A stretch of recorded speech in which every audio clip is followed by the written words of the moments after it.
Sosok ini liatin Mas Bagus juga.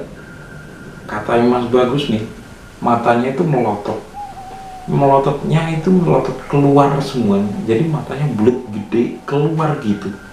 Melotot. Dan mukanya ini nyereminnya tuh hancur mukanya.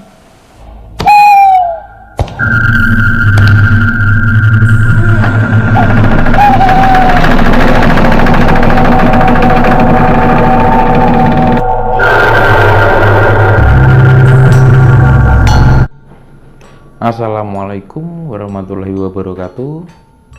Semoga semua makhluk bahagia. Terima kasih untuk teman-teman yang udah mampir. Jangan lupa tekan tombol subscribe-nya.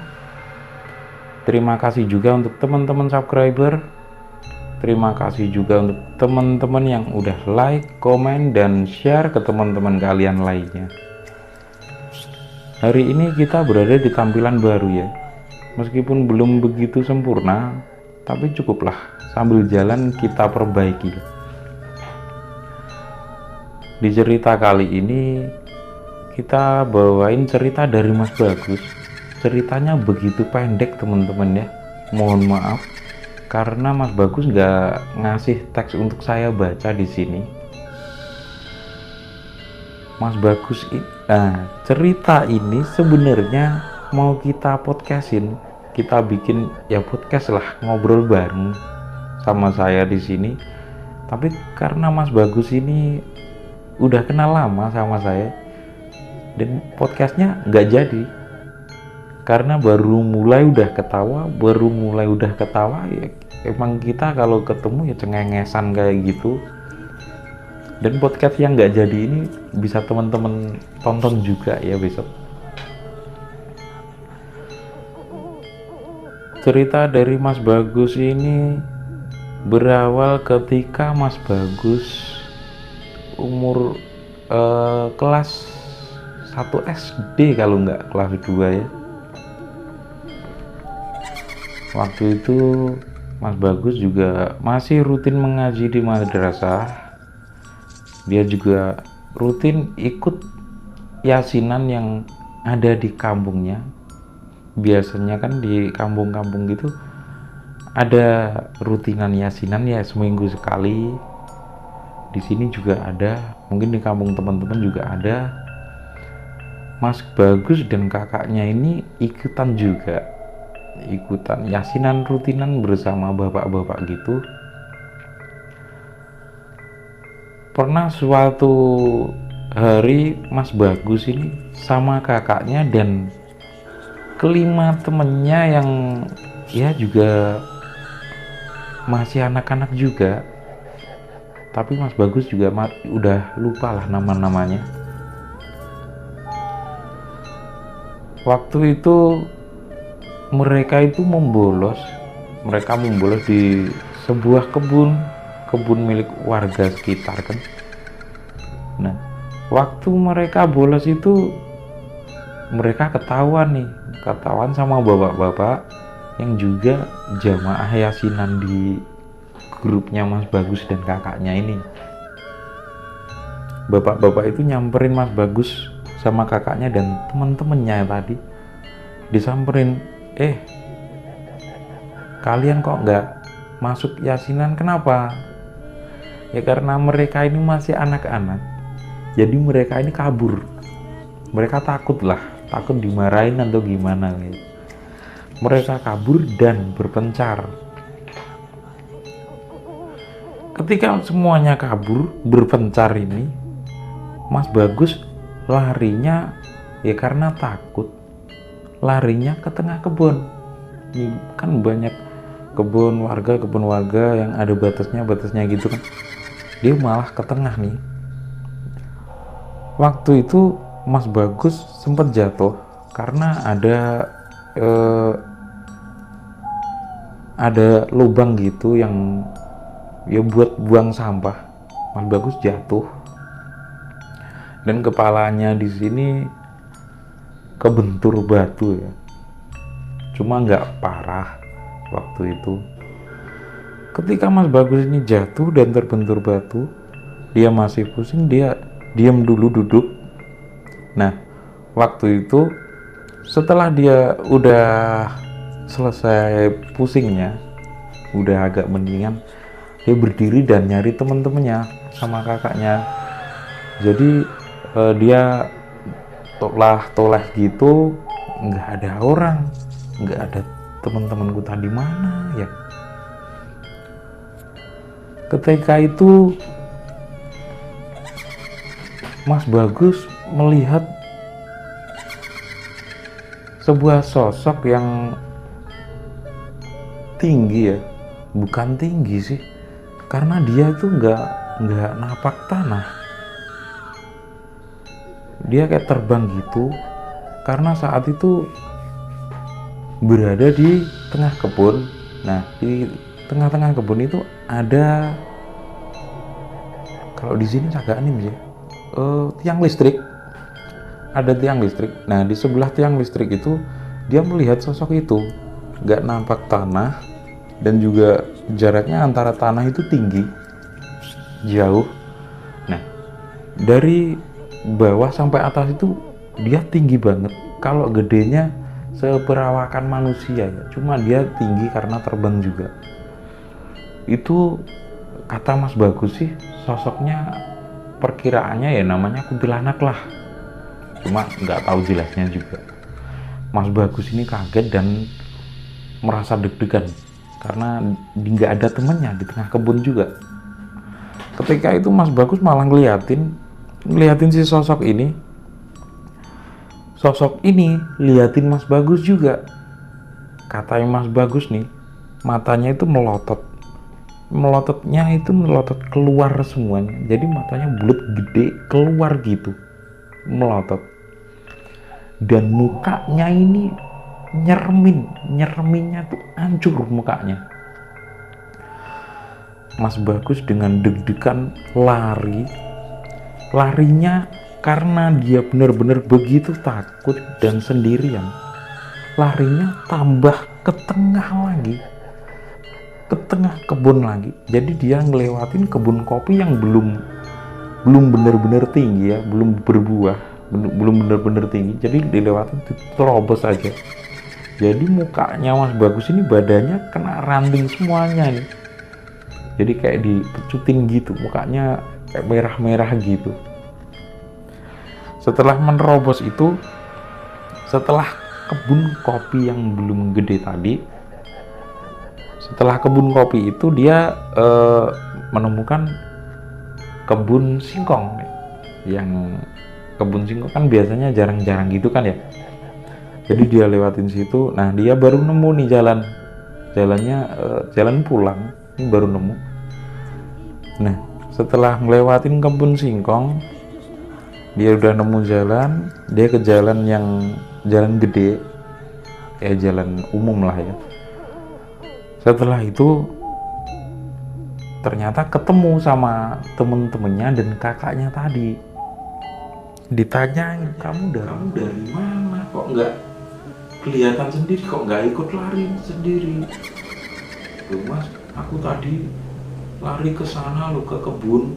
Aku takut soalnya di kebun aku tadi lihat kuntilanak Mas. Ya karena mereka masih anak-anak. Jadi si Mas Bagus ini diketawain lah dia, dan sama kakaknya ini diajak pulang. Ya udah pulang yuk, kamu kok luka-luka, bukan luka ya, jadi lebih ke merah-merah karena kena ranting-ranting kopi tadi. Iya Mas, aku tadi lari soalnya bener-bener takut Mas, itu kuntilanak Mas, serem wajahnya Mas, wajahnya hancur, dia nggak napak tanah, dia tuh terbang Mas. Udah pulang. Kakaknya nggak begitu percaya. Akhirnya Mas Bagus ini diajakin pulang sama kakaknya, dibilangin ke orang tuanya. Akhirnya mereka jujur kalau mereka ini bolos yasinannya. Pak Bu, ini si Bagus tadi lari ke kebun, akhirnya mukanya kena ranting, karena mukanya bener-bener merah-merah. Loh, kenapa kok lari ke kebun? Nah, si kakaknya ini jelasin juga, kami tadi itu bolos yasinan, terus ketemu bapak-bapak, lalu kita bubar. Nah, si Bagus ini lari ke kebun. Mas Bagus nyaut, Bu, aku tadi lihat kuntilanak loh Bu di sana. Udah, nggak usah ngomong gitu, ini malam-malam. Orang tuanya juga nggak percaya. Akhirnya Mas Bagus ini suruh mandi, malam-malam itu suruh mandi, membersihkan diri, lalu suruh tidur. Nah, si kakaknya ini juga, karena kakaknya nggak kotor, dia nggak mandi kan, dia lanjut tidur. Nah, si Bagus ini ternyata setelah melihat seperti itu dan ketakutan, Mas Bagus ini sampai sakit. Dia sakit demam yang benar-benar panas banget, dan badannya ini sampai keluar bintik-bintik rata di muka. Dan dia tidurnya ngigo terus, ngigo ketakutan. Dan sakitnya ini bertahan hingga 1 minggu kalau nggak salah Mas Bagus waktu itu. Akhirnya orang tuanya panik. Ini orang tuanya juga kepikiran karena Mas Bagus sebelumnya juga cerita kalau ketemu si kuntilanak tadi. Nah, orang tuanya Mas Bagus ini akhirnya ke Pak Yainya lah. Orang tuanya Mas Bagus ini datang ke Pak Yainya dan curhat, ngobrol kalau cerita kalau anaknya ini lagi sakit beberapa hari nggak sembuh dan bintik-bintik. Karena awalnya itu yasinan kabur terus ketemu kuntilanak. Akhirnya orang tuanya cerita ke yainya kalau ketemu kuntilanak juga. Dan kemungkinan penerawangan Pak Yainya atau gimana lah, saya juga nggak tahu bahasanya. Pak Yai ini ngasih minuman, ya itu air putih yang udah didoain sama Pak Yai buat diminumin ke Mas Bagus. Orang tuanya ini pulang bawa air tadi, dikasihin ke Mas Bagus lah, diminumin ke Mas Bagus. Dan alhamdulillah besoknya itu berangsur-angsur sembuh Mas Bagus, walaupun tetap teringat sama kejadian itu. Mas Bagus itu masih tetap teringat sama kejadian itu dan sampai sekarang emang nggak dilupain ya. Setelah Mas Bagus sembuh, Mas Bagus ini stop, nggak mau ikut yasinan karena takut dan juga malu. Malunya itu ketika dia bolos ketahuan salah satu jamaahnya, ya malunya di situ.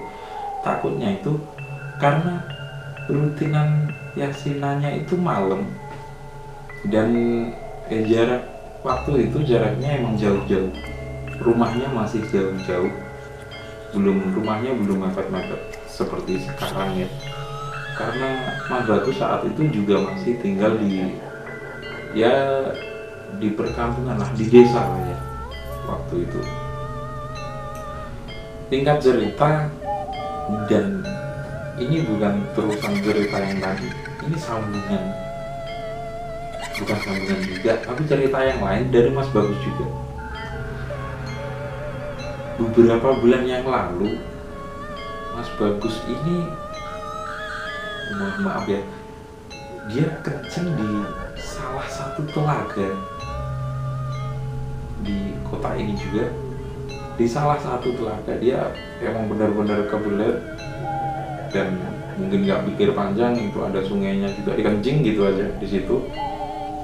Setelah kencing biasa aja, dia masih nongkrong juga sama teman-temannya. Setelah dia pulang dari telaga tersebut, dia sakit bintik-bintik, ya, gede-gede lah, bintik-bintik semua yang isinya tuh nanah, hampir rata di tubuhnya.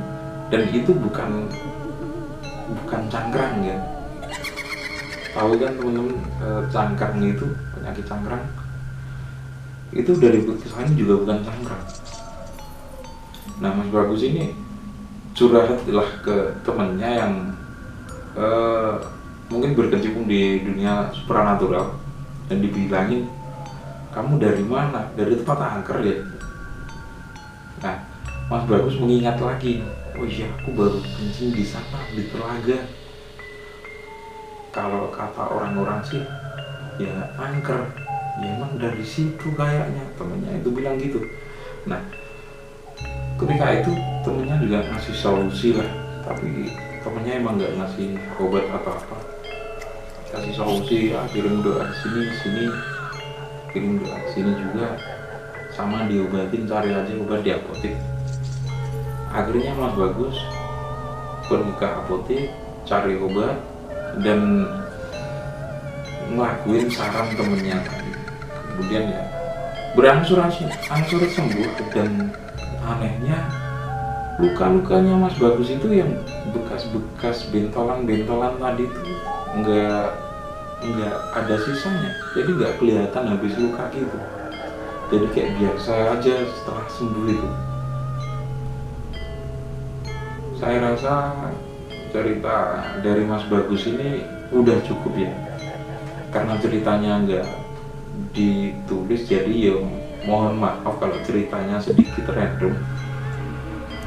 Dan mungkin juga cerita ini akan kita podcastkan, semoga saja berhasil dan nggak bercanda terus sama Mas Bagus. Bila ada kurang lebihnya dalam bercerita, saya mohon dimaafkan. Bila ada yang kurang berkenan di hati Anda, saya mohon maaf juga. Terima kasih untuk teman-teman yang udah support, apapun itu bentuk supportnya, terima kasih banget. Dan untuk teman-teman yang ingin berbagi cerita di sini, bisa kirimkan email ke kami atau kontak yang ada di deskripsi kami. Di situ ada kontak email kami, ada WhatsApp kami juga. Dan untuk teman-teman yang ingin langsung berbagi cerita di sini, ngobrol sama saya, silahkan, karena kita bikin program podcast juga. Dan saya rasa juga udah cukup, mohon maaf kalau terlalu pendek. Terima kasih, tetap di Jazz Horror, Journey and Story. Assalamualaikum warahmatullahi wabarakatuh. Semoga semua makhluk bahagia.